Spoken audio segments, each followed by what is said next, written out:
You do know that you can be a powerful, independent, feminist woman and embrace your feminine energy, right? Well, let's talk about how you can do that, because so many people have misconceptions about feminine energy. I'm willing to bet, if you're on my page, you are a driven, high-achieving woman who is ambitious, successful in her career, and at the same time, you're probably low-key afraid that you are scaring off or intimidating men. You might also believe that feminine energy means being weak, being submissive, playing small, being the damsel in distress, and that just isn't you. That isn't your personality. So you're thinking, how can I ever be my feminine energy? Really quickly, all those things I just described, playing small, damsel in distress, all those things, I would call wounded feminine energy. Okay, not empowered feminine. There's a difference. If you want to deep dive that, check out my $47 training, Deep Diving Wounded and Empowered Masculine and Feminine Energies. A lot of women also think I have to choose. I'm either a boss lady, independent queen, or I'm a juicy, feminine, playful queen.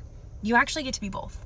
One of my most favorite things about women is how multidimensional we are. We can embrace all sides of ourselves. And that is when we become the most magnetic. You can be at work all day long, crushing it, making sales, making deals, getting shit done. Then when you come home, you can be a feminine, juicy, melty goddess queen. You can receive, you can lean back, you can let him step up, you can exhale, you can take the boss lady hat off.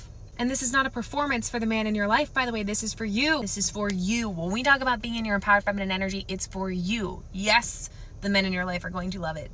How could they not?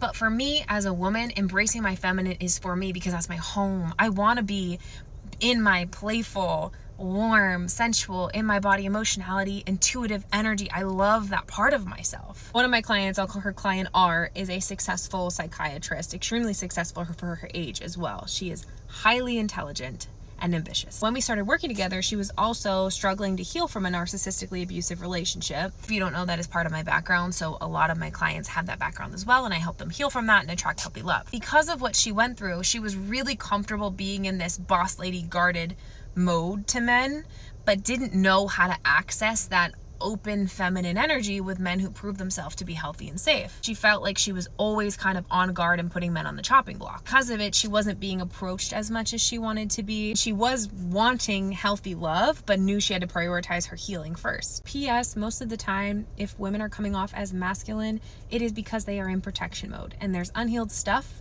that we need to process through in order to teach their body that it's safe and that they can open their energy. This particular client was so open to learning and so devoted to the practices. So she went through my soft and secure feminine energy healing and embodiment framework in healing her relationship with herself, and then healing her relationship to the masculine, and then learning the empowered feminine way of dating, where we really emphasize energetic standards.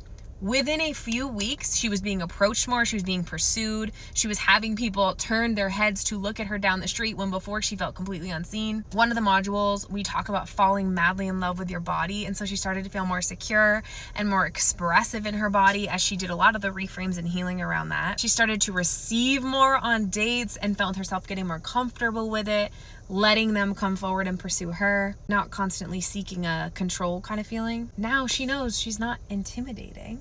She knows she has so much to offer, but she knows how to let that guard down and let people in as well. And she knows how to shift into either energy. She can be the boss lady, highly intelligent psychiatrist that she is. And when it comes to her dating life, she knows how to go through a practice or a ritual to shift her back into that feminine. And it's a lot easier the more that she heals her relationship to the masculine, because eventually, right, you trust more and then you open more. I would love to know what misconceptions you may have heard about feminine energy in the comments. Feel free to drop them in and we can debunk it together. Feel free to connect with me on Instagram. I do stories almost every single day on exactly these topics. So if you want little daily downloads like this, that's the place to be, especially if you are a high-achieving, successful woman who wants to embrace her feminine and attract healthy love. And if you want more formalized help, of course, feel free to fill out an application and we can chat about making that happen for you.